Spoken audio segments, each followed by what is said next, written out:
High বন্ধুরা, দেখেন মরিচ কি পরিমাণ খেতে হতে পারে।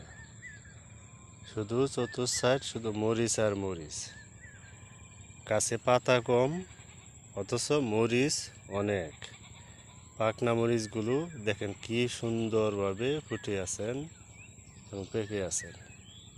বন্ধুরা, জমি করলে জমিতে যদি ফসল ভালো হয় কৃষকের মন অনেক আনন্দিত থাকে।